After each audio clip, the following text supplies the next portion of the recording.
3.1 question number 1।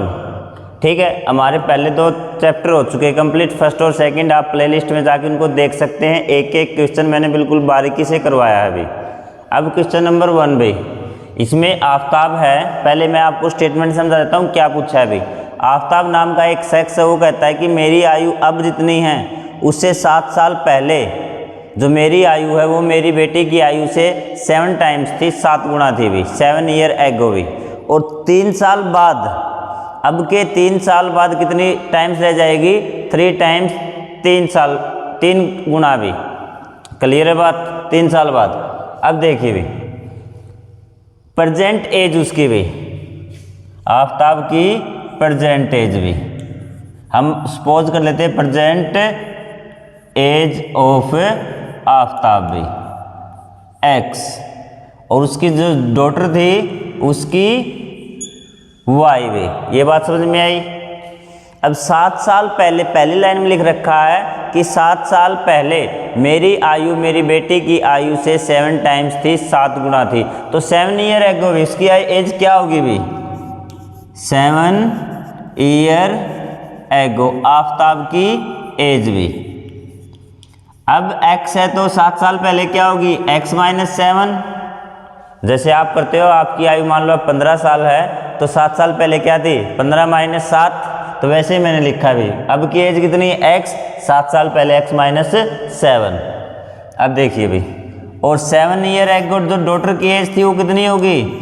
y minus 7। इतनी बात clear है? समझ में आ रही बात? अब देखिए भी, अब इसने कहा कि 7 साल पहले जो मेरी आयु थी वो मेरी बेटी की आयु से क्या थी?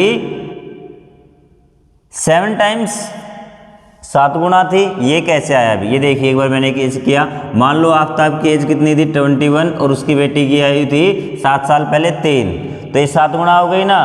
तो दोनों को बराबर करने के लिए क्या करेंगे?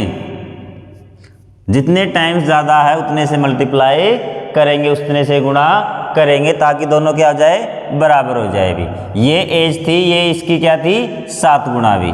तो मैंने क्या किया, जो छोटी एज थी उसको 7 से गुणा कर दिया भी। ये मान लो उसकी एज थी 21, और ये कितनी थी? 3, 7 गुणा ना इसकी, तो मैंने 7 से मल्टीप्लाई कर दिया। ये समझाने के लिए था आपको इसे पेपर में नहीं लिखना है भी। अब इसको सोल्व कीजिए भी। x minus 7 is equal to 7 की y के साथ 7y माइनस 49।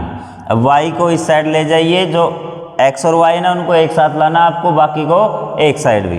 तो y इस साइड क्या हो जाएगा? x माइनस 7y, प्लस का तो इस साइड माइनस का हो जाएगा माइनस 49, और माइनस 7 उस साइड जाके प्लस का 7 भी। तो ये हो जाएगा x minus 7y is equal to minus का 49 और प्लस का 7, माइनस का 42। ये इक्वेशन नंबर आपकी आ गई 1 भी।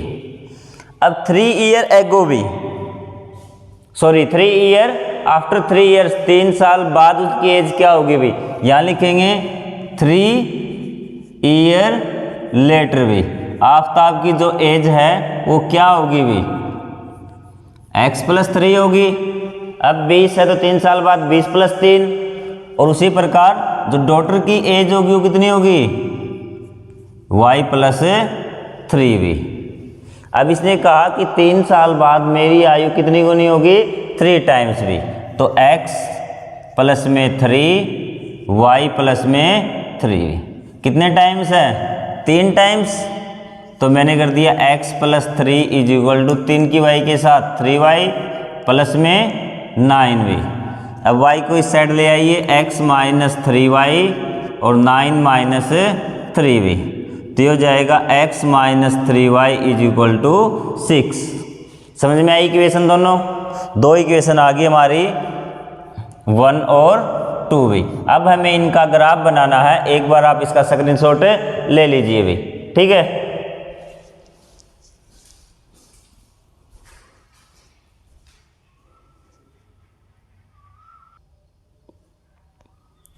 हाँ भाई, हमने इक्वेशन निकाल ली है।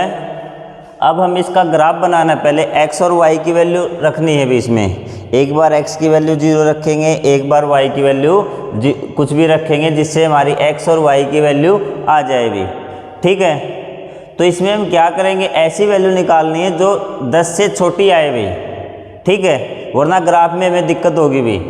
ये देखिए भी, तो ये इक्वेशन है, x इज इक्वल टू क्या रख दिया मैंने भी, 0 भी। तो ये क्या हो जाएगा, 0 minus 7y is equal to -42, -7y is equal to -42 भी। माइनस से minus cancel, y is equal to 42 upon में 7, 7 6 जा 42 भी। तो x की वैल्यू कितनी रखी थी, 0, और y की कितनी आई, 6 भी। अब y की वैल्यू कितनी रखें कि x की वैल्यू कम से कम आए भी, 0 नहीं आनी चाहिए, 0 तो हम ले चुके पहले ही भी। ठीक है, तो यहाँ देखो, अगर मैं वैल्यू 1 रख दूँ, 7 1 जा 7, इस साइड जाके प्लस में हो जाएगा, तो ज़्यादा हो जाएगी ना, 35 के करीब आएगी। तो मैं यहाँ 5 रख दूँ भी, y की वैल्यू क्या रख दूँ, 5, y इज इक्वल टू 5, तो x माइनस 7 इंटू में 5 इज इक्वल टू -42, तो क्या हो जाएगा, x minus 35 is equal to 42 और x इज इक्वल टू -42 और प्लस का 35, तो x इज इक्वल टू कितना आ गया, माइनस का 7, -7 भी। तो y की वैल्यू कितनी, 5 रखी मैंने, y की वैल्यू 5 भी। ठीक है, तो x कितनी आई, -7। ये बात आई समझ में। ठीक है, तो ये वैल्यू आपकी आ चुकी। अब इक्वेशन नंबर 2 से उसी प्रकार हमें वैल्यू निकालनी है। एक बार तो y की क्या रख देंगे, 0, y की इक्वल टू क्या रख दिया, 0 भी। तो क्या हो गया, x माइनस 3 इंटू में 0 इज इक्वल टू 6, ये हो गया x माइनस 0, ये तो 0 हो गया, x इज इक्वल टू कितना आ गया, 6। तो y की 0, तो x की कितनी आई, 6 भी। अब मैं x की वैल्यू रखूँ क्या, x की वैल्यू आप कुछ भी रख दीजिए भी, x की वैल्यू क्या रख दी, 0 रख दी भी। x की वैल्यू क्या रख दी, 0, तो इक्वेशन क्या होगी, 0 minus 3y is equal to 6, ये हो जाएगा -3y इज इक्वल टू 6।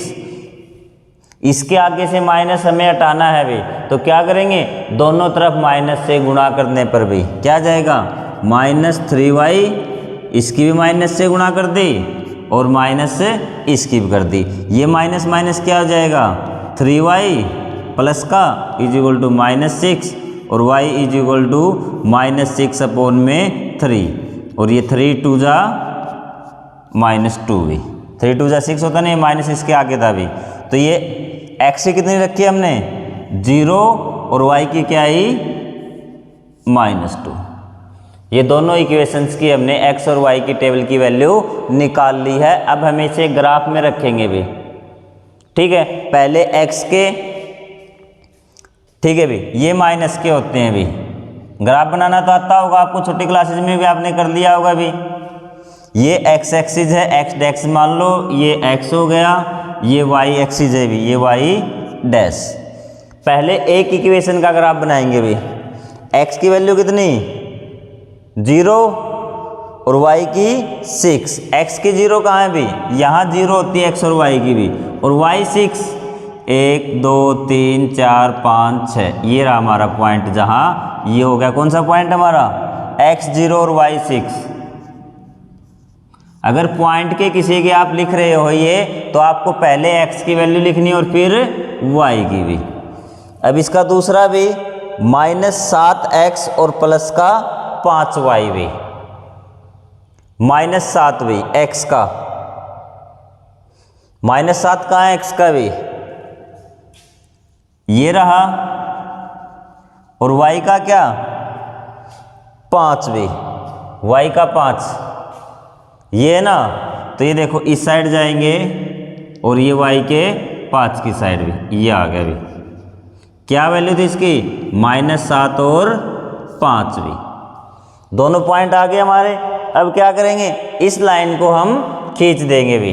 इन दोनों पॉइंटों को आप मिला दीजिए भी। एक लाइन आ गई आपकी ग्राफ की। अब ये भी x की वैल्यू 6 भी, x की वैल्यू 6 कहाँ पे है? ये रही भी, ठीक है। और y0 यही होगी, तो एक पॉइंट ये आ गया भी। आपको लिख देना पॉइंट कौन सा है ये? 6 और 0। दूसरा -2 और 0 भी, x कितना? 0 और y -2, ये रहा भी। यही आएगा ना, दोनों को मिलाएंगे तो ये होगा भी। x कितना? 0 और y कितना है? -2 लिख दिए। अब इसी लाइन को भी खींच दीजिए भी, सीधी लाइन आएगी। अब स्केल से आप लोगे तो ये बिल्कुल 2 सीधी लाइनें आएंगी भी। तो ये आपका क्वेश्चन नंबर 1 कंप्लीट भी, ठीक है। समझ में आया तो चैनल को सब्सक्राइब कर दीजिए। मैं पूरा मैथ करवाऊंगा आपको भी। होश का टाइम अगर मुझे लगा तो साइंस भी आपको मैं कंप्लीट करवाऊंगा इसी तरह भी, ठीक है। Thank you very much. Screenshot ले लीजिए इसका।